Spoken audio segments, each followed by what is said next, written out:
Our KTRE sports director Ryan Smith, who was in Diboll. And Ryan, what stood out for you in your game?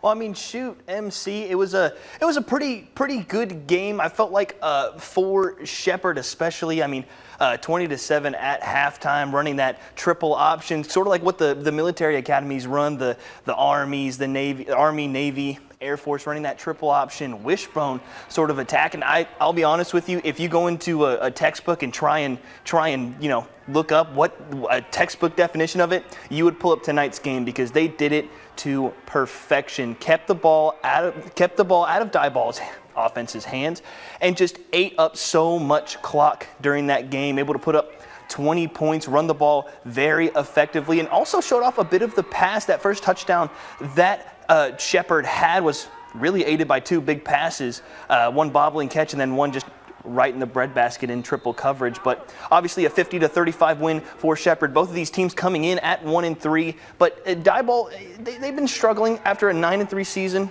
Perfect in district last year, had that postseason win, but outside of that, it's been a rough start to the season, to say the least. But they're not in district play yet. They start that next week against Huntington, I believe, and they have an opportunity to really kind of have a clean slate going into district play. Well, and, that's a big fact that you just mentioned.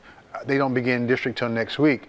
They got exposed tonight, and they get a chance to tinker and fix and tighten up those shortcomings that they have. When you watch this game tonight, did the team stay through the game throughout all four quarters? Were they still trying to do their thing?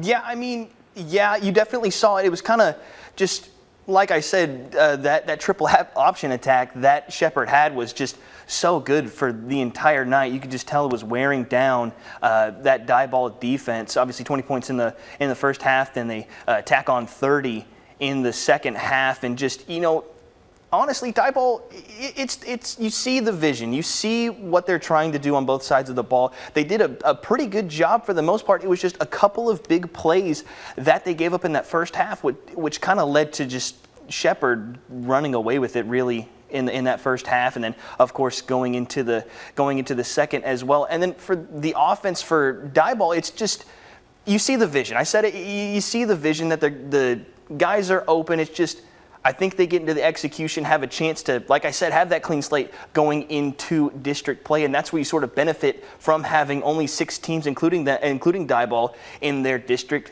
You have more games early on that matter, but don't matter in the implications of the postseason and making it to the postseason, and going ahead and just having a clean slate and having those extra 5, having that extra game from last year, because they had 4 non-district last year, 5 this year, having that extra game to kind of really hammer out some of the kinks going into district play, which they do next week.